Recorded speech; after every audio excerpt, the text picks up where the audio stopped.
बिस्मिल्लाहिर्रहमानिर्रहीम। अस्सलाम वालेकुम नाज़रीन, very warm welcome to BBC 11 headline news. नाज़रीन, एक नए प्रोग्राम के साथ आपकी खिदमत में हाजिर हैं। इस प्रोग्राम का बेसिकली जो थीम है वो बेलाग तजिए, जो कि हम हमारे साथ जो हैं बड़े सीजन किस्म के जर्नलिस्ट, मैं जिसे कहूँगा कि फैसलाबाद में इंतहाई मोस्ट सीनियर जर्नलिस्ट और तजियाकार हैं, कमरुज़्ज़मान भट्ट साहब, उनको मैं वेलकम करूँगा। कैसे हैं आप कमर साहब? ठीक ठाक हैं। और उनके साथ ब्रॉडकास्टिंग की दुनिया का एक बहुत बड़ा नाम अब्दुल रऊफ जट, आपको भी वेलकम करूंगा। कैसे हैं आप? ठीक ठाक है। नाज़रीन, इस प्रोग्राम में हम आपकी खिदमत में जो नेशनल इशू पंजाब के जो ख़ास तौर पे या किसी भी सूबे प्रोविंशियल जो मामलात होंगे और जो हमारा जो शहर फैसलाबाद है उसके हवाले से, ये 3 इश्यूज़ जो हैं हम हर वीक पे डिस्कस किया करेंगे। जो भी अलार्मिंग सिचुएशंस होगी महकमों की या हमारे इदारों की या हमारे जो सूबाई या नेशनल सतह पे, उसको इस प्रोग्राम में तफसीली तौर पे हम डिस्कस करेंगे। और इन दोनों हज़रात की जो राय है, इन दोनों हज़रात की जो तजिया है, उसके ऊपर हम तफसीली तौर पे लेंगे। सबसे पहले आज का प्रोग्राम का आगाज़ करते हैं कमरुज़्ज़मान भट्ट साहब आपसे, कि इस वक्त मुल्क में जो मौलाना फजलुर रहमान है वो तो बहुत बड़ी बड़ी बातें कर रहे हैं। वो कह रहे हैं कि जनाब मेरी तो हो चुकी है, बलूचिस्तान की हुकूमत हमें मिल रही थी, KPK की गवर्नरशिप मिल रही थी, सेनेट की चेयरमैनशिप मिल रही थी, तो मैंने हर चीज़ को, और ऊपर से वो जो फिरदौस आशिक अवान साहब हैं वो कुछ और फरमा रही हैं। और ये क्या खिचड़ी पक रही, क्या समझते हैं आप, हो क्या रहा है सियासत की दुनिया में? तो पहले बात तो ये है कि खिचड़ी पक नहीं रही, खिचड़ी पक चुकी है। अब उसके ऊपर से जो है वो ढक्कन आहिस्ता आहिस्ता से उठाया जा रहा है। दूसरी बात यह है कि सियासत, अब सियासत जो है ना वो नाम सिर्फ झूठ का रह गया है। सियासत में से खिदमत का अंसर निकाल दिया गया है। सियासत में से एक वतन से एक जो जज्बा होता है मोहब्बत का, हुब्बुल वतनी का, वो निकाल दिया गया है। ये सिर्फ और सिर्फ सियासत जो है पाकिस्तान में इस वक्त लूट मार का नाम रह गया है, चालाकी और मकारी का नाम रह गया और झूठ का नाम रह गया है। तो मौलाना फजलुर रहमान साहब जो हैं वो इस वक्त मजहबी लबादा ओढ़कर, अपने ऊपर जो है दीन की चादर चढ़ाकर, वो इस वक्त मुकम्मल तौर पर जो है वो रवायती जो मरवजा सियासत है, जिसमें झूठ भी शामिल है, जिसमें मकारी और चालाकी भी शामिल है, जिसमें ब्लैक मेलिंग भी शामिल है, वो मुकम्मल तौर पर ऐसी सियासत कर रहे हैं इस वक्त। और दूसरी बात यह है कि वो उनका ये दावा करना कि उन्होंने जो धरना ख़त्म किया है वो उनको डील की ऑफ़र की गई थी, गारंटीज दी गई हैं, कुछ ज़मानतें दी गई हैं कि बलूचिस्तान की हुकूमत मिलेगी या कुछ जो भी मिलेगा।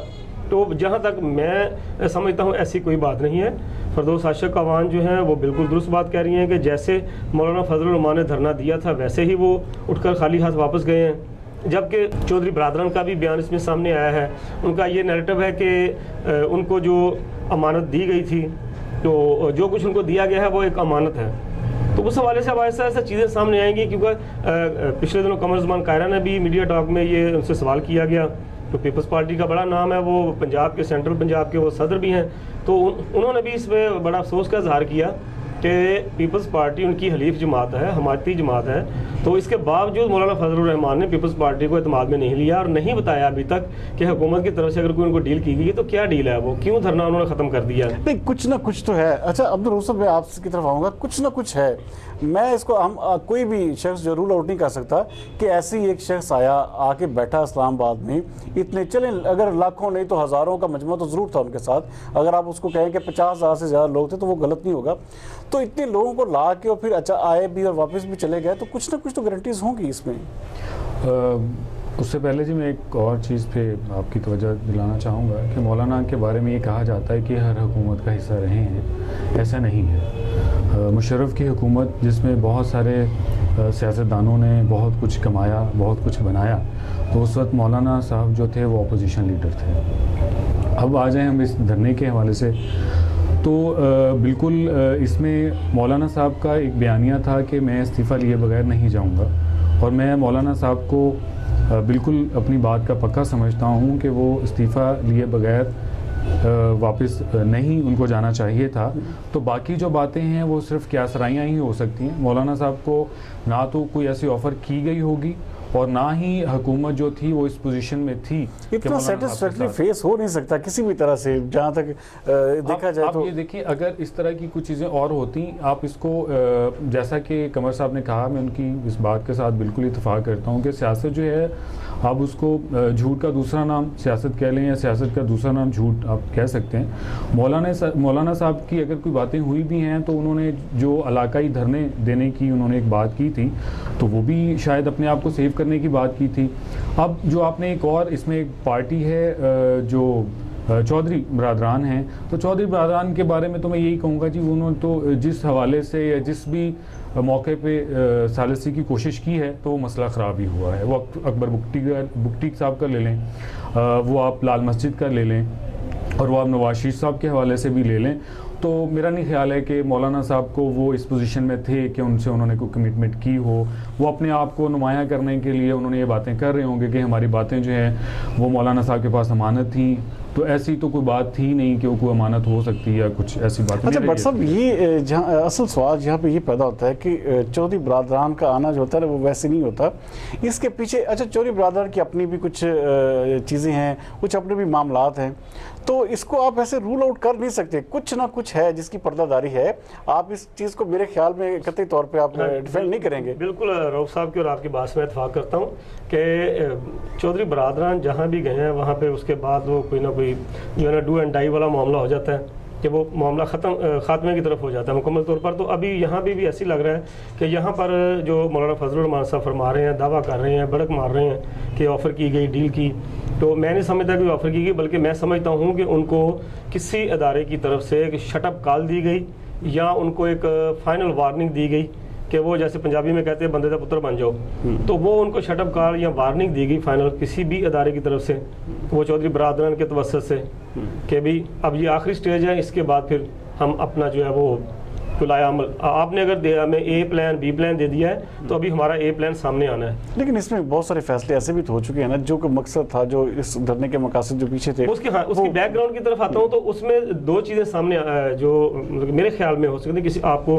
इख्तलाफ भी हो सकता है, उससे लोगों को भी इख्तलाफ हो सकता है, लेकिन जो मुझे बाहर नजर आया जिस तरह मौलाना फजलुर रहमान का क्राइटेरिया है, माजी है कि वो हमेशा डील करके, चाहे वो परमिट के लिहाज से हो, चाहे वो माली तौर पर कोई फ़ायदा हो, चाहे वजारतों के लिहाज से हो, तो इस वक्त भी मुझे जहाँ तक मुझे शक पड़ता है वो ये है कि ये जो भी धरने का जो ड्रामा रचाया गया है सब जो है, इसके पीछे मकसद मौलाना फजलुर रहमान की जहाँ तक मुझे आइडिया है कि उनकी डील थी नवाज शरीफ के साथ कि आप एक प्रेशर ग्रुप डेवलप करें, गवर्नमेंट पे प्रेशर डालें ताकि गवर्नमेंट मजबूर हो जाए कि नवाज शरीफ को मुल्क से बाहर भेजा जाए, और उसके एवज जो है वो नवाज शरीफ फैमिली ने उनको लाजमी नवाजा होगा जिस तरह वो पिछले 35 साल से वो नवाजते आ रहे हैं मौलाना फजलुर रहमान को। क्या रऊफ साहब आप क्या समझते हैं कि ये फिर इसके साथ अदालतें भी इन्वॉल्व होगी, कि क्या प्रेशर है, ऐसी क्या चीज़ थी जिसमें अदालतों ने भी मजबूर होकर फैसला दे दिया, नवाज शरीफ को जाने की इजाज़त दे दी, ऐसी क्या चीज़ें हैं, ऐसा कुछ? अच्छा, अगर तो हम ये बात करें कि इस धरने के हवाले से अपना नवाज शरीफ साहब को इजाज़त मिली है, तो मैं ऐसा नहीं समझता।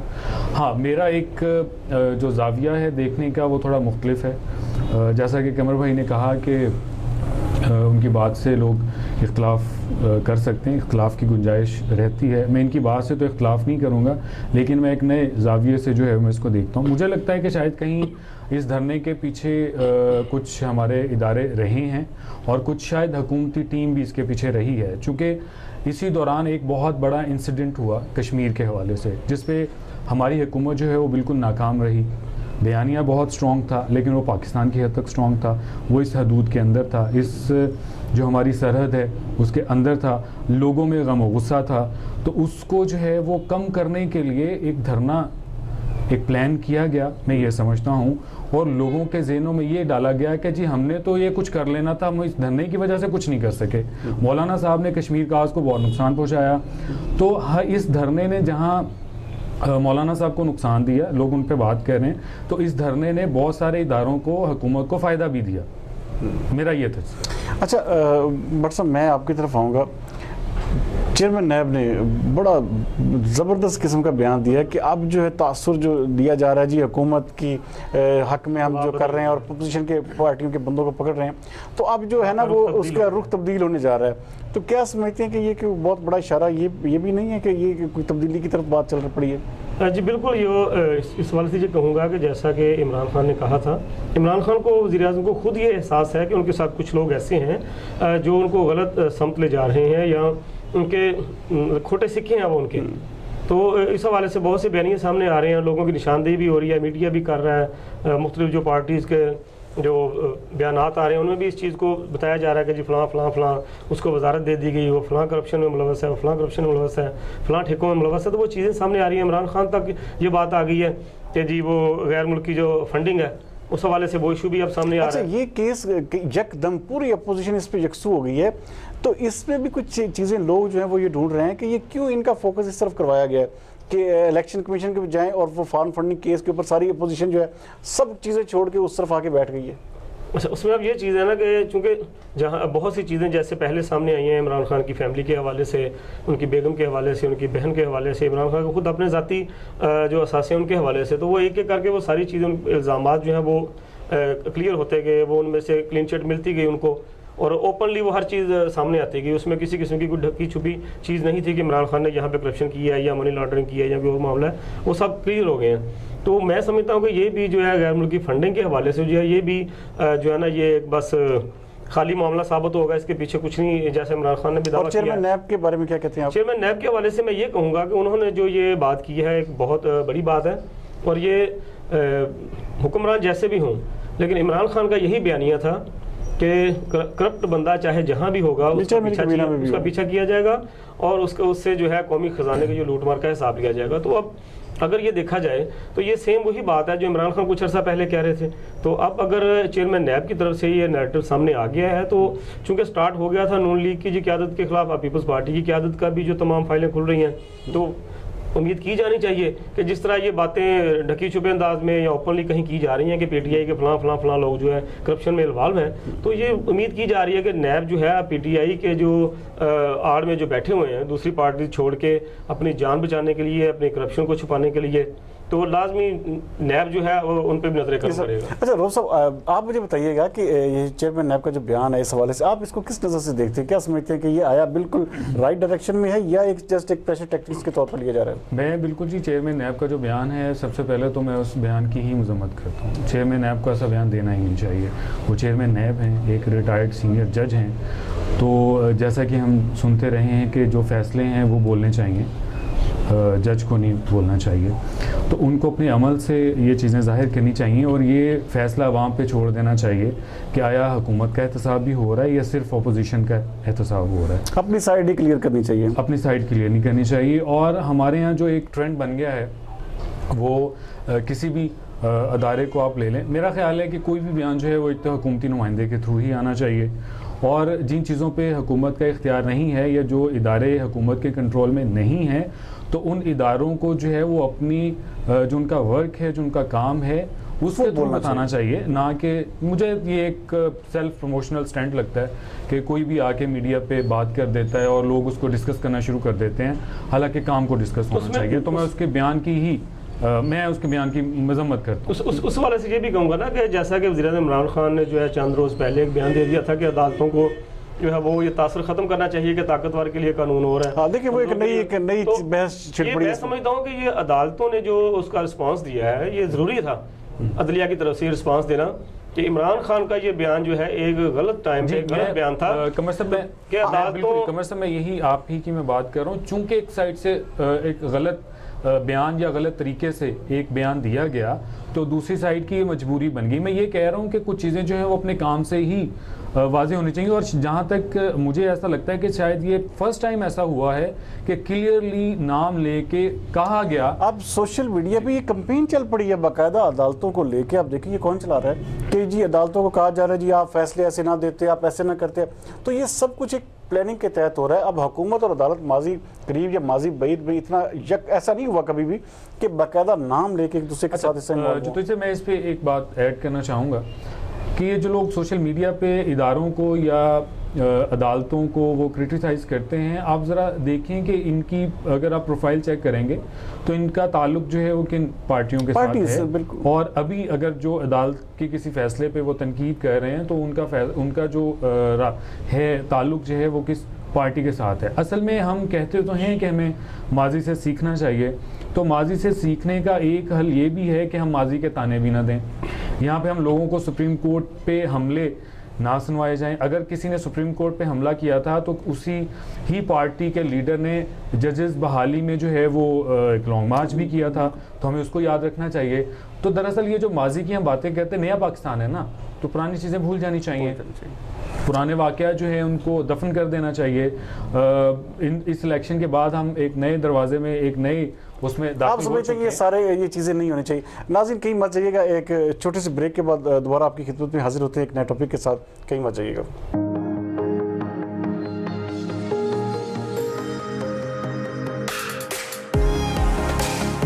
मेरा विजन हमेशा मुझे दूसरों से आगे रखता है। जहां सब कहते हैं अब कोई रास्ता नहीं, मेरा रास्ता वहीं से शुरू होता है। आवाजें वही हैं जो सबको सुनाई देती हैं, लेकिन मेरी धुन अलग है, क्योंकि मुझे बनाता है limitless honour attacks, so that I can see beyond limits, do beyond limits and capture beyond limits. Honor 8X. Live beyond limits. Welcome back नाज़रीन ब्रेक पर जाने से पहले जैसे कि हम नेशनल इशू पे बात कर रहे थे, तो इस वक्त हम डिस्कस करेंगे पंजाब की जो गवर्नेंस है, पंजाब के जो सारा सिस्टम इस वक्त चल रहा है। आप क्या समझते हैं कमर भट्ट साहब कि उस्मान बुज़दार का तर्ज हुकूमत, इस हवाले से मैं ज़रा आपकी राय लेना चाहूँगा, क्योंकि आप बड़ा गहरी नज़र रखते हैं इस सारे मामलात पे और हुकूमती रवैयों पे या हुकूमती जो कारगुजारियाँ हैं, तो आप क्या समझते हैं कि पंजाब में काम भी हो रहा है या सिर्फ एक फ़ोटो सेशन है?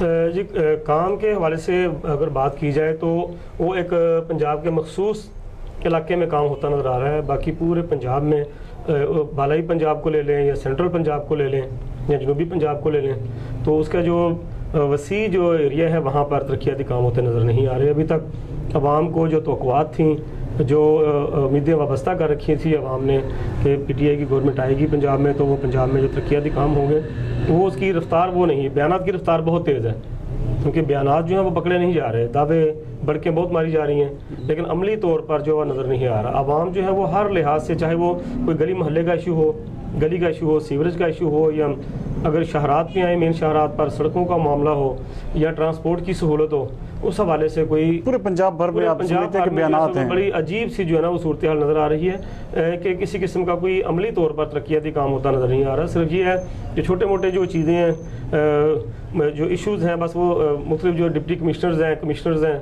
या इंतज़ामिया के अफसरान हैं, उनके ज़रिए जो है वो आवाम को एक किस्म का वो डराने धमकाने में जो है वो ज़्यादा टाइम लगा हुआ है, या पंजाब गवर्नमेंट को इस्तेमाल किया जा रहा है इस वक्त मुकम्मल तौर पर अपने सियासी मुखालफिन के ख़िलाफ़। और जो जिस तरीके से भी वो तंग किया जा सकता है उनको किया जा रहा है, पकड़ा जा रहा है, उनकी मुख्तलिफ चीज़ें जो है वो उनको उछाला जा रहा है। अमली तौर पर जो है वो आवाम को कोई रिलीफ, सबसे जो बड़ी बात इस वक्त, सबसे बड़ा इशू जो आवाम का इस वक्त महंगाई है, और पंजाब हुकूमत पिछले 2-3 माह से मुकम्मल तौर पर महंगाई पर, जो खुद साख्ता महंगाई है, उस पर काबू पाने में नाकाम है। सिर्फ जो बाज़ारों में छापे मार के छोटे रेडी बान सब्ज़ी फरोशों को पकड़ा जा रहा है, दुकानदारों को जुर्माने किए जा रहे हैं। अमली तौर पर जो बड़े बड़े जो इनके अपनी पार्टी के अहदेदार, जो आरती हैं, जो व्यापारी हैं, जो स्टॉक होल्डर्स हैं, जिन्होंने अपने खुफिया गोदाम बनाए हुए हैं जहाँ पर वो अजनास को गले को ज़ख़ीरा करते हैं चोरी, और बाद में वो महंगे दामों बेच के वो नाजायज़ मुनाफा कमा रहे हैं, उन व्यापारियों को, उन आड़तियों को नहीं पकड़ा जा रहा। सिर्फ छोटे लेवल पे आम सतह पर जो दुकानदार हैं उनको तंग किया जा रहा है, उनको जुर्माने किए जा रहे हैं। अच्छा रऊफ साहब,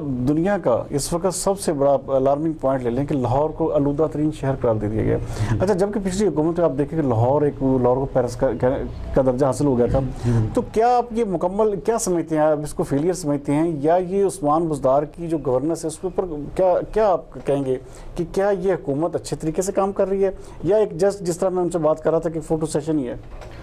जी बिल्कुल, ये मैं आपकी जो आखिरी आपके अल्फाज हैं फ़ोटो सेशन, उससे मैं बिल्कुल इत्तेफाक करूँगा। असल में जो बुज़दार साहब हैं वो जो शहबाज शरीफ साहब ने एक सिस्टम बनाया था साबिक़ CM पंजाब, उसको इंजॉय कर रहे हैं। ऑलरेडी चीज़ें बहुत बेहतर थी उस वक्त, मेरिट सिस्टम बहुत अच्छा था, टीचर जो हैं वो बगैर सिफारिश के भर्ती हुए पंजाब में, सिपाही कांस्टेबल तक जो लोग थे वो जो एक हमारा नेशनल टेस्टिंग सिस्टम है उसके तहत जो भर्ती होते थे। तो बुज़दार साहब जो हैं बिल्कुल वो इंजॉय कर रहे हैं। बाकी मैं कल एक तकरीब के सिलसिले में मुझे गवर्नर हाउस जाना था, तो आपको याद हो कि कुछ दिन पहले छुट्टी की गई स्कूल के बच्चों को स्मोक की वजह से, लेकिन जब कल जैसे ही मैंने टर्न लिया, लाहौर में इंटर हुए, तो वहाँ पे लोगों ने जो है वो कूड़ा क्रिकेट को आग लगाई हुई थी। तो आज फैसलाबाद में भी छुट्टी का ऐलान कर दिया गया है। जिस डेट पे हम ये शो कर रहे हैं तो उससे अगले दिन फैसलाबाद में छुट्टी है। तो कहने का मकसद ये है कि ग्राउंड रियलिटी मुख्तलिफ है, टॉक शोज़ की रियलिटी मुख्तलिफ है, और हुकूमती जो नुमाइंदे हैं जो उनकी बात करते हैं, आके उनकी जो कारकर्दगी बताते हैं, उनके मुताबिक जो है वो कारकर्दगी मुख्तलिफ है। आप समझते हैं ग्रिप की कमी है, ग्रिप नहीं है हुकूमत की इस किसी भी हवाले से? हुकूमत की ग्रिप जो है वो बिल्कुल नहीं है जी। मैं इस चीज़ के बिल्कुल हक में हूँ कि जो एक हुकूमती नुमाइंदा है उसकी ग्रिप होनी चाहिए, अदारों पे भी होनी चाहिए। लेकिन यहाँ पे जैसा कि कमर साहब ने फरमाया कि कमिश्नर्स और डिप्टी कमिश्नर्स और पुलिस के थ्रू जो है वो हुकूमत चलाने का सिलसिला और ग्रिप, अपनी जो ग्रिप है उसको मजबूत करने की कोशिश की जा रही है। अगर मैं गलत नहीं हूँ तो कुछ दिन पहले एक बात सुनी थी कि डीसी जो हैं उनको इख्तियार दे दिया गया है बगावत के मुकदमे के इंदराज का। तो ये एक बहुत बड़ा अलमिया है, बहुत बड़ा एक, मैं इसको समझूंगा कि ये एक बड़ा खौफनाक ये एक है। जबकि आपको अगर आपके बिल्कुल यकीनन आपके इल्म में होगा कि साबिक सदर मुशर्रफ जो हैं आर्मी चीफ साबिक, उनके ख़िलाफ़ गवर्नमेंट ने बगावत का मुकदमा दर्ज करवाना था। तो उसको कहा गया कि जी पहले आप इसको असम्बली में पास करवाएं, असम्बली में बिल लाएं, और उसके बाद जो है वो पेंडिंग है अभी सुप्रीम कोर्ट में। तो ये कैसे डिप्टी कमिश्नर को ये इख्तियार दिया जा सकता है कि वो किसी भी इंसान पे, किसी भी शहरी पे जो है वो बगावत का मुकदमा दर्ज करवा दे? ज़ाती नापसंद भी हो सके। अच्छा भट्ट साहब, आगे जैसे कि सीज़न आ रहा है गन्ने का, क्योंकि हमारा बेसिकली हम एक ज़रूरी मुल्क से ताल्लुक़ है हमारा, तो उस हवाले से थोड़ा सा क्या नहीं समझते कि ये जो पॉलिसीज़ हैं, पिछले साल भी चीनी की जो पैदावार बहुत कम रही, उसकी वजह सिर्फ यही थी कि इनकी पॉलिसीज़ जो थी नई हुकूमत को समझ नहीं आ रही थी कि किस तरह करना है। तो इस दफ़ा भी वो जो उनका जो ट्रांसक्रिप्ट है वही मेरे ख्याल में पिछले साल वाला चल रहा है। तो क्या सजेस्ट करेंगे किस तरह ये सारी सूरत हाल को, सिनेरियो को बेहतर किया जा सकता है कि आगे जो गन्ने का सीज़न आए कम अज़ कम उस हवाले से थोड़ी सी बेहतरी हो और लोगों को जो है वो किसान जो है वो खुशहाल हों? उसमें अमीन साहब ये बात ये है कि सबसे पहले तो हमें देखना है कि असम्बलियों में कौन लोग बैठे हैं। असम्बलियों में वो जो शुगर मिल्स मालकन हैं वो खुद बैठे हैं या उनके नुमाइंदे बैठे हैं या उनके अजीज़ो कार बैठे हैं। जो गरीब किसान है जो गन्ना काश्त करता है, गन्ने की कटाई करता है और धुंध में जो है वो गन्ना ट्रालीज पर ले जाकर सारी 2-2, 3-3, 4-4 दिन जो है शुगर मिल्स के बाहर वो लाइन में लगा रहता है ट्राली पे गन्ना रख के, तो उनके नुमाइंदे असम्बलियों में नहीं हैं। अगर उनके हकीकी नुमाइंदे असम्बलियों में मौजूद हों, इंतज़ामिया में मौजूद हों, तो फिर तो हम उम्मीद कर सकते हैं कि किसान की हालत संभलेगी, गन्ने का रेट जो है वो सरकारी वो बढ़ेगा। लेकिन ये काम उस वक्त तक इनकी मुश्किलात, फिर सब उसके बाद क्या होता है कि गन्ना उनसे ले लिया जाता है, उनको टोकन फ़ीस अदा कर दी जाती है थोड़ी सी, और उसके बाद उनको वो लारा लगा दिया जाता है कि जी आपको 3 माह, 6 माह, 7 माह बाद जो आपकी पेमेंट कर दी जाएगी, लाखों रुपए में होती है। लेकिन वो रकम जो है वो उनको साल, 2 साल, 3 साल बाद भी नहीं मिलती। लेकिन कहा जा रहा है कि अब तो ऐसा बहुत शाज़ो नादर बंदे रह गए हैं, अब तो तकरीबन बहुत हद तक कवर हो चुका है जी, सारे लोगों की पेमेंट्स हो चुकी हैं। अभी जब ये गन्ने की जो पैदावार है, जब ये शुगर मिल्स की तरफ जाना शुरू होगा काम, आप भी अगर सड़कों पर निकलते हैं उन दिनों में तो देखते हैं कि किस तरह वो सड़कों पर ट्रालियाँ लगी होती हैं, ट्रैफिक ब्लॉक होती है। अभी वो वाला सीज़न नहीं आया कि जब ये जैसे वही उसकी सीज़न की आमद। मैं ये चाह रहा हूँ कि हुकूमत को क्या पॉलिसीज इख्तियार करनी चाहिए जिससे कम उसका हमारा जो जैसे कि ज़रूरी मुल्क है, इसकी अजनास के हवाले से जो हमारा किसान है वो खुशहाल हो सके। वो तभी खुशहाल होगा कि हुकूमत अगर इस हवाले से एक सख्त पॉलिसी बनाए कि पेमेंट जब एक गन्ना ले लिया है तो उसकी पेमेंट जो है वो चीनी शुगर मिल मालकान जो हैं वो पिछले कई सालों से वो एंजॉय कर रहे हैं, कमाई कर रहे हैं। एक मिल से दूसरी मिल बना ली है, दूसरी से तीसरी मिल बना ली है, वो इन्हीं किसानों के जो दबाए हुए पैसे हैं उन्हीं से बनाई है। तो एक ऐसी सख्त पॉलिसी होनी चाहिए कि फौरी तौर पर अदायगी का इंतजाम होना चाहिए किसानों को, ताकि अगले साल वो खुश दिली से बरज़ा और रग़बत जो है वो दोबारा वो फसल काश्त करें। उनको इल्म हो कि हमारी जो फसल है उसकी फौरी तौर पर उनको पेमेंट होगी, अदायगी हो जाएगी, तो वो लाजमी करेंगे। इससे बेहतर आप समझते हैं कि निज़ाम हो सकता है? रऊफ साहब, आप जैसे कि कल पंजाब की राहदारियों में घूम के आए हैं, तो इस हवाले से आगाह कीजिएगा कि परवेज़ इलाही और आज बड़ी ज़बरदस्त मुलाकात भी हुई है वज़ीर पंजाब के दरमियान की जनाब, बड़ा हर चीज़ जैसे रावी चैन ही चैन लिख रहा है। लेकिन जो पिछला जो बयानात चल रहे हैं, जो परवेज़ इलाही की ज़ाती तौर पर जो मैं समझता हूँ कि जिस तरह के उन्होंने मौलाना फजल रहमान के साथ जिस तरह गारंटीज़ हमारी अमानत हैं, तो आप क्या समझते हैं कि लाहौर की जैसे सड़कों पर क्या चीज़ें डिस्कस हो रही हैं, लाहौर के अंदर क्या ऐसी खिचड़ी पक रही है? लाहौर की सड़कों में एक चीज़, मैं एक मिसाल दूंगा, बेगानी शादी में अब्दुल्ला दीवाना। तो कुछ लोग जो हैं वो शायद अपने आप को दोबारा से उसी स्टेटस पे लाना चाह रहे हैं, लाने की कोशिश कर रहे हैं, जब उनके पीछे एक बहुत बड़ा हाथ था। मैं बात करूंगा उस हाथ की जो कि मुशर्रफ साहब का हाथ था। उस वक्त वो वर्दी में भी थे और वो पाकिस्तान की बागडोर जो है उनके हाथ में थी।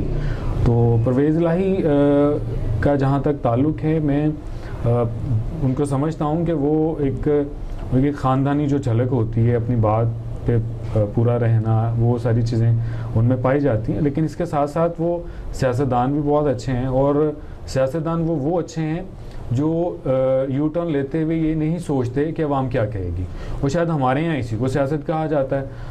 तो वो वहाँ पे यही चीज़ें डिस्कस हो रही हैं। और मैं ये दूसरी एक और चीज़ में, ये वो हांडी है पंजाब की जिसका बर्तन, जिसके ऊपर ढक्कन कोई नहीं है जी, और हर कोई अपने अपने जिसके हाथ में कि इसमें हिस्सा ले लिया हिस्सा है वो, या इसको मैं एक और भी कहना चाहूँगा कि शायद ये वो वाली हांडी है जिसमें शोरबा है, बोटी एक है। तो सब जो है वो उसको पकड़ने की कोशिश में लगे हुए हैं। नाज़रीन कहीं मत जाइएगा, नेक्स्ट हम अपने जो सेगमेंट में कमर साहब से पूछेंगे, क्योंकि अक्सर इनका जो, क्योंकि ये फैसलाबाद जो है बहुत गहरी नज़र रखते हैं। दीवारों से दाग मिटाना तो बहुत आसान है, पर मिटाना मुल्क से दाग इलिटरेसी का इतना आसान नहीं। पर हम और आप ये बदल सकते हैं और कर सकते हैं इलिटरेसी को वाइप आउट। अब हैप्पीलैक वाइप आउट के 1 गैलन की खरीदारी पर हम 25 रुपए इलिटरेसी को मिटाने के लिए मुख्तस करेंगे, ताकि दीवारों से दाग मिटाते मिटाते हम मिटाएं पाकिस्तान से दाग इलिटरेसी का। हैप्पीलैक वाइप आउट, मिटते रहें दाग, मुस्कुराती रहे जिंदगी।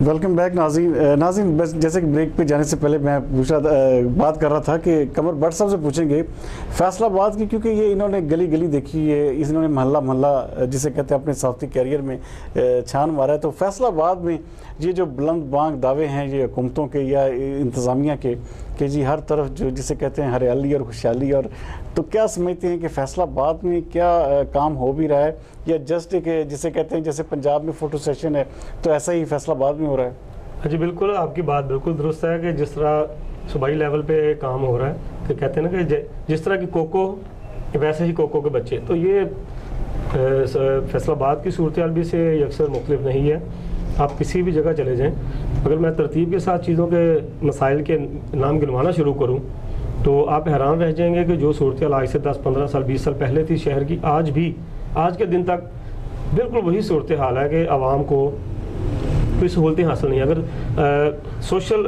जो है उनकी रहन सहन के हवाले से बातें की जाएँ तो सबसे पहला मसला आवाम का आता है कि उनको पीने का साफ़ पानी मिले, वो नहीं है। उसके बाद सीवरेज के मसाइल की बात करें, जगह जगह सीवरेज ख़राब है, महाना उनसे जो है वो टैक्स भी लिया जाता है, बिल भी लिया जाता है, और लाखों रुपए की सैलरीज पर जो है FDA वासा में जो अफसरान की फ़ौज जफरे मौज रखी हुई है, कोई काम नहीं हो रहा। तमाम इलाकों में पानी सीवरेज का वैसे ही बह रहा है जैसे नदी नाले जो हैं वो चल रहे हैं। उसके बाद अगर गलियों की बात की जाए, गलियों की तामीर व मरम्मत, सड़कों की तामीर व मरम्मत टूट फूट का शिकार है।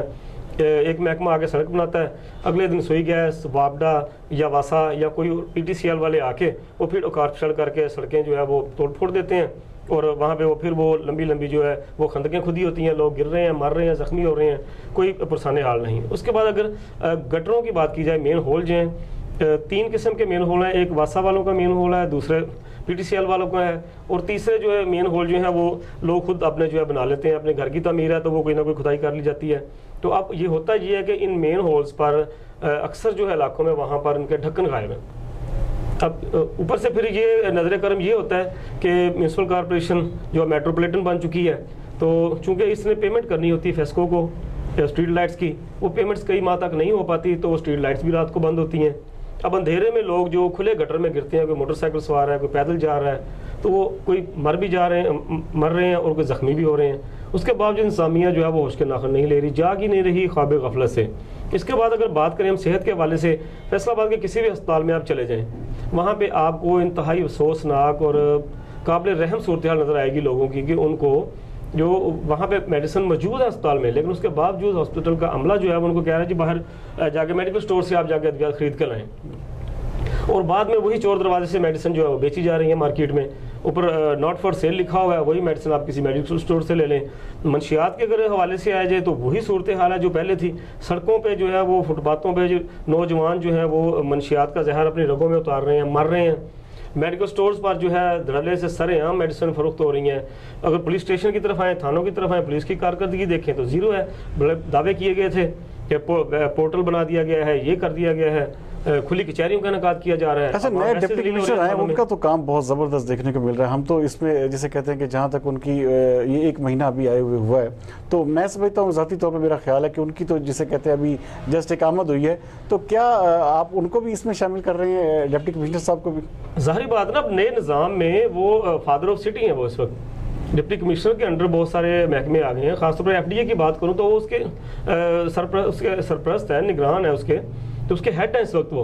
लेकिन FDA की कारकर्दगी, लेकिन FDA में आप देखें कि पहले बहुत सारी कार्रवाइयाँ जो होती नहीं थी, बिल्कुल खामोश महकमा था, अब तो उसमें कार्रवाइयाँ शुरू हो चुकी हैं और सील किया जा रहा है बाकायदा हाउसिंग कॉलोनीज को, जो नाजायज हाउसिंग कॉलोनी की हद तक महदूद है। और हाउसिंग कॉलोनी भी ऐसी हाउसिंग कॉलोनी के खिलाफ कार्रवाई की जा रही है जो साबका हुकूमत के मुतलकीन थे, जो MPMA का किसी हाउसिंग कॉलोनी में शेयर था या वो उसका कोई दोस्त है या पार्टनर है, तो वो ऐसी कॉलोनीज के खिलाफ कार्रवाई हो रही है। अमली तौर पर अगर देखा जाए तो तमाम, जिसको हम कहेंगे ना बेलाग कार्रवाई नहीं हो रही, सिर्फ ये मखसूस लोगों के खिलाफ कार्रवाई। चलिए, अभी तो कुछ दिन टाइम दिया जा सकता है ना डिप्टी बिल्कुल टाइम दिया जा सकता है। देखते हैं कि खाली सिर्फ वो जो DGPR के बयानात की हद तक डिप्टी कमिश्नर कर रहे हैं या अमली तौर पर भी वो जाके तो लोगों के मसाइल हल कर रहे हैं। अच्छा, मैं आपकी तरफ आऊँगा रऊफ साहब, सबसे बड़ी चीज़ ये है कि इस वक्त जो कंपेन चल रही है हमारे शहर में क्लीन एंड ग्रीन के हवाले से, और उसमें बहुत ज़ोर शोर से काम जारी है, लेकिन आप क्या समझते हैं कि उसकी पूरी रूह के मुताबिक काम हो रहा है?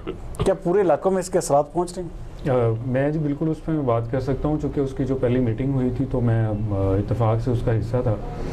तो जो उस मीटिंग में जो चीज़ें डिस्कस हुई थी उसके मुताबिक तो बिल्कुल नहीं होता जी। हाँ, एक चीज़ बिल्कुल है कि कुछ चीज़ें तो हमारे इदारे जो रोज़ का उनका काम है, जैसे वेस्ट मैनेजमेंट है उसको वो सफाई रोज़ करती है।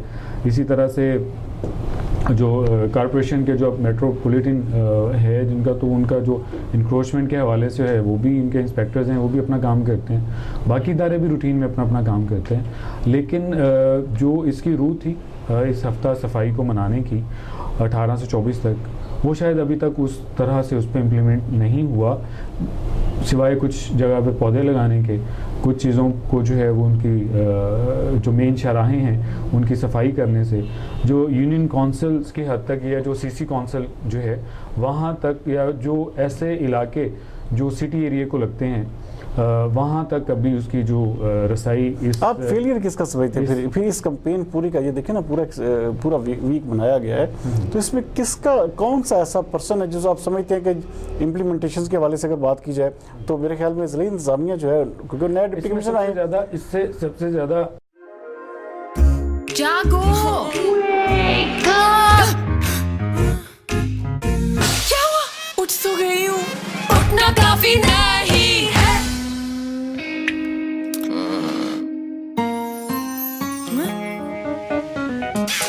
Instant करने का only way, just one mug of Nescafe. Instant करने का only way, just one mug of Nescafe. अब चाय वाय से काम नहीं चलेगा, Nescafe, क्योंकि जागना तो पड़ेगा। जो जिम्मेदारी है जी वो तो जाहिर है वेस्ट मैनेजमेंट कंपनी की है, उनके पास अमला है, और हर यूनियन काउंसिल में जहाँ तक मैंने कुछ अर्सा मुझे पहले का मुझे इल्म है तो शायद कोई 10 से 12 लोग तो एक यूनियन काउंसिल में उनके पास हैं। तो सफाई का सिस्टम भी उनके पास है, उनके पास वो जो चीज़ें सफाई करने के लिए होनी चाहिए, झाड़ू है, रेडी है या और चीज़ें, इक्विपमेंट पूरे हैं लेकिन काम नहीं है, और काम नहीं है। अच्छा, मैं एक और चीज़ इस पर पॉइंट आउट करना चाहूँगा कि वो जो वर्कर इनके सफाई वाले आते हैं उनको भी खुद सफाई की ज़रूरत होती है। तो एक तो उनकी तरफ भी जो है वो तवज्जो देनी चाहिए, और दूसरी चीज़ जो अभी आपने कहा डिप्टी कमिश्नर साहब की, तो यकीनन डिप्टी कमिश्नर साहब उनको आए अभी 1 माह हुआ है, लेकिन ज़ाहिर है इनकी ट्रेनिंग का हिस्सा होता है। डिप्टी कमिश्नर जब ये लगते हैं, इनकी ट्रेनिंग करवाई जाती है, तो हम एक हद तक तो ये स्पेस दे सकते हैं कि नए आए हैं, लेकिन सिस्टम वही है, वहीं से आके उसको चलाना होता है। तो मैं उस हिसाब से ये कहूँगा कि जो चीज़ें होनी चाहिए थी वो नहीं हुई। हाँ, एक जो मोटिवेशन है, जो लोगों को एक अवेयरनेस देने का जो मेयार है, वो डिप्टी कमिश्नर साहब ने ज़रूर बुलंद किया है। क्योंकि वो एक और चीज़ भी शामिल कर लें, बात हो रही थी अवेयरनेस की इस हवाले से, तो फैसलाबाद वेस्ट मैनेजमेंट कंपनी की कारकर्दगी और उसकी अवेयरनेस या उसकी काम के हवाले से बताता चलूँ कि जब भी कोई किसी किस्म की कंपेन शुरू की जाती है तो वो कंपेन जो है वो उसकी इश्तिहारबाजी की जाती है, फ्लेक्सेस लगाई जाती हैं, और वो होती बेसिकली वो आवाम की अवेयरनेस के लिए वो इश्तिहारबाजी या फ्लैक्सेस लगाई जाती हैं, लेकिन क्या है कि वो शहर की एक मखसूस सड़क पर जो है, जहाँ पे डिप्टी कमिश्नर का घर वाक़ है, जहाँ पे कमिश्नर का घर वाक़ है, जहाँ पे दीगर जो है इंतज़ामी असिस्टेंट कमिश्नर की रहायशगाहें हैं, उसी रोड के ऊपर सिर्फ जो है वो 40 से 50 फ्लैक्सेस जो है अवेयरनेस फ्लैक्सेस लगा के तो फैसलाबाद वेस्ट मैनेजमेंट कंपनी जो है वो लाखों रुपए का बिल बना के अपनी जिम्मेदारी से उहदा बरा हो जाती है। नाज़रीन, ये ज़िले इंतज़ामिया के लिए बड़ी सोचने की बात है कि ये फिर उनकी आंखों में भी धूल झोंकी जाती है कि सिर्फ उन्हीं की जहाँ पे उनकी गुजर गाह होती है उसी रास्ते पे जो है ना लगा के इस तमाम महकमे जो हैं वो अपनी चैन की नींद सोते हैं कि ज़िले इंतज़ामिया जो है वो पूरी तरह मुतमिन हो जाती है। अच्छा, मैं रऊफ साहब आपसे जैसे बात कर रहा था कि ये जो कैंपेन है आप इसको क्या समझते हैं कि ये कामयाब है या इसके असरात जो है फैसलाबाद की पैराफ्रीज जैसे गुंजानाबाद इलाके उन तक भी पहुँचे हैं? नहीं, इनका एक जो मैसेज है जी वो तो आम आदमी तक तो बिल्कुल नहीं पहुंचा।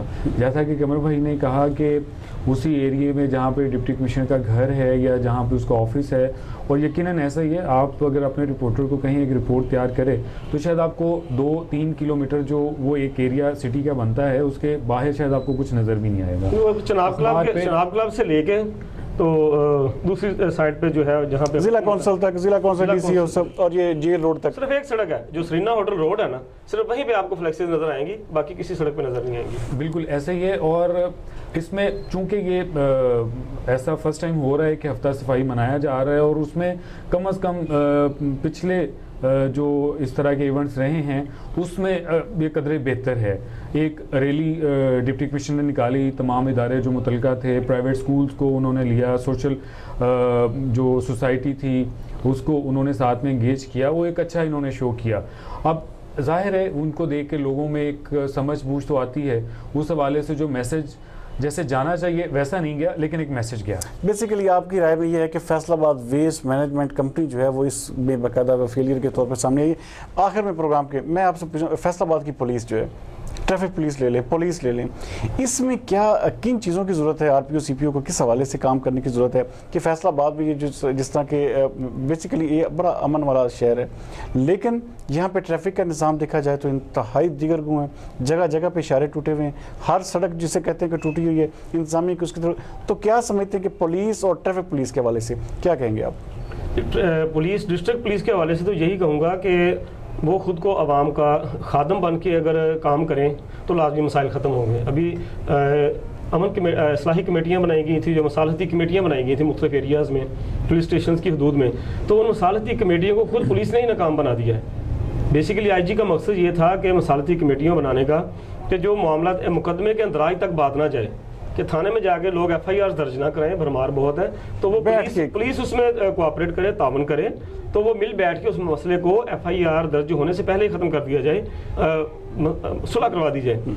लेकिन होता ये रहा है कि पुलिस चलकर खुद ही जो है वो एक फ्रीक को कुछ कहते हैं, दूसरे फ्रीक को कुछ कहते हैं, दोनों तरफ से वो कमज़ोरियाँ लेके वो अपनी जेब भारी करने के लिए, अपनी जेब में जो है वो चंद सिक्के डालने के लिए करप्शन रिश्वत के, तो वो उनको खुद ही जो है वो राग़िब कर रहे हैं कि वो मुकदमाबाजी की तरफ जाए। हालांकि मसालती कमेटियों का मकसद ये था मुकदमेबाजी तक नौबत ना जाए।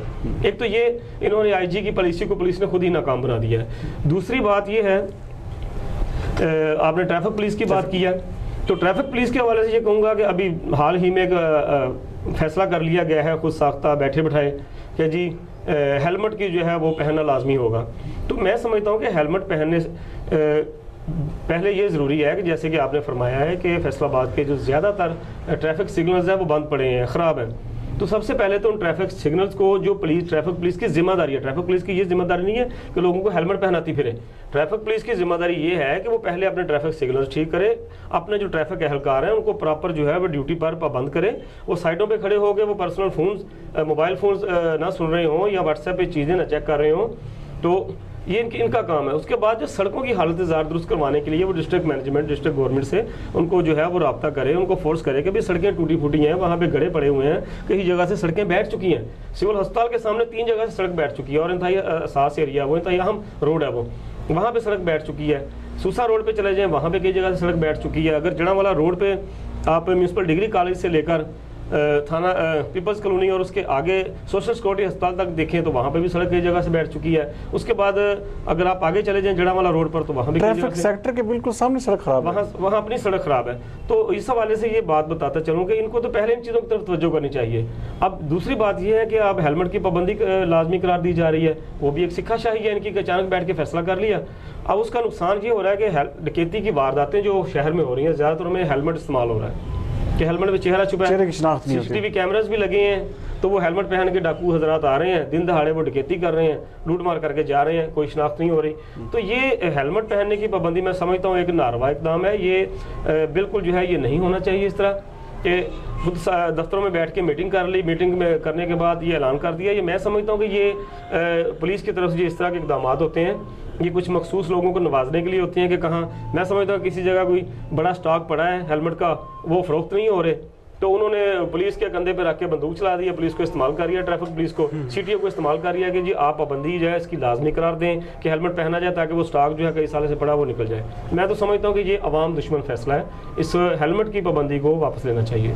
अच्छा, आप रऊफ साहब, चूँकि आपका बहुत ज़्यादा इन्वॉल्वमेंट रहती है, आप क्या समझते हैं कि पुलिस हमारी जो है फैसलाबाद में, जिस तरह इन्होंने बताया कि मसालती कमेटी का जो प्रोजेक्ट था IG पंजाब का, इन्होंने खुद ही फेल कर दिया, ये जो ट्रैफिक पुलिस के हवाले से, तो कैसे ये मसाइल ख़त्म हो सकते हैं? किस तरह, क्या सजेस्ट करेंगे आपके फैसलाबाद की पुलिस जो है उसको कैसे अपनी डायरेक्शंस को लेकर चलना चाहिए? किस तरह के आम, बेसिकली हमारा इस शो का मकसद भी यही है कि हम आम आवाम को जो है उसमें कोई ना कोई ऐसी, हम ऐसे कोई चीज़ बता सकें, इनकी नज़र में कोई ऐसी गोश गुजार कर सकें कि जो आवाम की बेहतरी के लिए आगे हमारे सामने चीज़ें आएँ। तो क्या कहेंगे आप ये फैसलाबाद की पुलिस के हवाले से?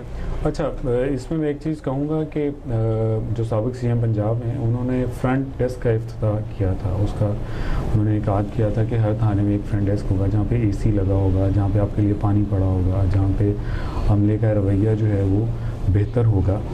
तो वो इक़दाम जो उनका बज़ाहिर तो बहुत अच्छा था, लेकिन यहाँ पे मैं एक चीज़ कोट करूँगा। हमारे एक बड़े अच्छे मेरे दोस्त हैं, उनका एक फ़नी एक जुमला है उनका कि बेटा बेड़ा गर्क होवे ना ब्यूटी पार्लर दा, असी कुड़ी समझी वो कुड़ी दी मां निकली। तो मैं ये इसलिए कह रहा हूँ कि बज़ाहिर तो उसका जो डेकोरेशन थी जो वो तो बहुत अच्छी कर दी गई, लेकिन उसके पीछे जो मेंटेलिटी है, जो सोच है, वो वही पुरानी टिपिकल है, वो वही हाकमाना है।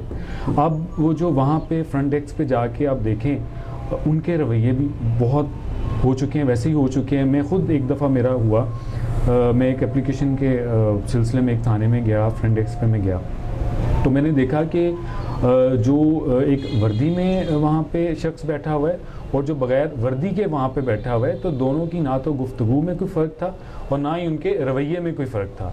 तो यहाँ पे एक चीज़ को मैं पुलिस के हवाले से जो बात है वो ये कहना चाहूँगा कि यहाँ पे जब नए RPO साहब उन्होंने चार्ज लिया, जो भी हैं भी यहाँ पे, तो उन्होंने एक सोच डेवलप करने की कोशिश की कम्युनिटी पुलिसिंग की, जिसकी निशानदेही अभी कमर साहब ने भी कही है। कम्युनिटी पुलिसिंग का मतलब यही था कि लोग जो हैं वो FIR तक ना पहुँचें, वो कम्युनिटी बेस पे आपस में जो है उनके मसले हल कर दें। SHO दोनों पार्टियों को बुलाए, उनमें मामला जो है वो तय कर दें या किसी की जिम्मेदारी लगाते उनको मामला को हल करने की। लेकिन मैं फिर यहाँ पे कहूँगा कि वो चूँकि वो अपने ऑफिस में रहते हैं, शायद कभी वो विज़िट पे निकलते हैं या वो उनको ऐसा लगता होगा, लेकिन ग्राउंड रियलिटी अनफॉर्चुनेटली ऐसा ही है कि वो जैसे मैंने बात की है, दिखावा बहुत अच्छा है लेकिन उसके पीछे चीज़ें वैसी ही हैं। अब मैं एक ट्रैफिक की जो मैं बात करना चाहूँगा। कुछ चीज़ें जो ट्रैफिक कि उसमें पुलिस की उसमें नहीं आती, जो वो नहीं करवा सकते, जिसमें सिग्नल भी एक है जो रोड वालों ने देखना है। इसी तरह से अगर कहीं U टर्न बनना है, असल में दो इदारों की कोऑर्डिनेशन, ट्रैफिक रूल्स की पाबंदी भी तो रही है ना फैसलाबाद। मैं बिल्कुल उसी तरफ आ रहा हूँ। देखें, ट्रैफिक रूल्स की जो पाबंदी है जी, वो मैंने करनी है। मैं जितना मर्जी अपने आप को हम्बल कह लूँ, मैं जितना मर्जी अपने आप को डाउन टू अर्थ कह लूँ, लेकिन जब मुझे कोई वार्डन रोकता है तो मेरे अंदर एकदम से वो जाग पड़ता है कि मेरे ताल्लुक भी हैं और वो है, सबसे पहले मैं उसको अपना तारुफ करवाता हूँ। तो ट्रैफिक पुलिस के हवाले से हम थोड़ा सा हमें जो रवैया वो नरम रखना चाहिए, क्योंकि बहुत सारी चीज़ें उनके दायरे इख्तियार में नहीं हैं। हाँ, यहाँ पे अगर कोई रोड बन रहा है उसमें कहाँ यू टर्न देना है, उसमें ट्रैफिक पुलिस को ऑन बोर्ड लेना चाहिए, उसमें जो है उनकी रिकमेंडेशन लेनी चाहिए, उनसे सिफारिश लेनी चाहिए। इसी तरह से जो इशारे हैं वो अगर ख़राब हैं तो वो भी उनको ठीक करवाना, वो लिख तो सकते हैं कि इनको ठीक करें, लेकिन फिर वही वो कॉरपोरेशन की जिम्मेदारी है या फिर वो रोड डिपार्टमेंट जो है वो उनकी जिम्मेदारी है। इसी तरह से मैं एक और बात कमर साहब ने निशान दी कि रोड ख़राब हैं। मैं जिस रोड पे मेरी रहाइश है वहाँ पे रोड का एक हिस्सा था जो ख़राब था और उस वजह से एक बहुत नुकसान हो रहा था, पब्लिक का भी हो रहा था, ज़ाहिर है गाड़ियों का भी हो रहा था, उससे ज़्यादा लोगों का जो टाइम है वो काफ़ी वेस्ट हो रहा था। कोई 1.5 किलोमीटर 2 किलोमीटर जो है वो उसकी वजह से लाइन लगती थी। तो मैंने अपने ताईं रिक्वेस्ट की कमिश्नर साहब को, उन्होंने उस मौके को देखा, उन्होंने जो रोड के एक्सीडेंट थे उनको बोला। अब वो जो एक साइड जो है वो चूँकि वो डबल रोड है, एक साइड जो है वो उसकी हो गई है, तो मैं समझता हूँ कि एज अ शहरी हमें भी उसमें अपना किरदार अदा करना चाहिए। अगर कहीं मुझे लगता है कि मेरे कहने से ये फलाही काम हो सकता है तो हमें उसको करवा देना चाहिए और हमें उसको कह लेना चाहिए। नाज़रीन, जैसे कि आपने हमारे पार्टिसिपेंट्स की बातें सुनी कि बेसिकली उनका भी यही कहना था कि फैसलाबाद जो है ये एक, जिसे कहते हैं कि इसको फुली तकलीद नहीं करनी चाहिए। काम के हवाले से इंतज़ामिया को हर सूरत में अपने इक़दाम जो है वो बेहतर करने होंगे, क्योंकि जिस तरह की सूरत हाल चल रही है ऐसे में बेनिफिट ऑफ द डाउट जो है डिप्टी कमिश्नर साहब को ज़रूर 1 महीने के लिए दिया जा सकता है, क्योंकि अभी बिल्कुल वो नए आए हैं। तो उम्मीद करते हैं हम इंशाल्लाह ताला कि नेक्स्ट जो आने वाले दिन हैं या आने वाले जो चंद हफ्ते होंगे उसमें इंशाल्लाह ताला डिप्टी कमिश्नर फैसलाबाद मोहम्मद अली अपनी ग्रिप को जो है वो बेहतर करेंगे।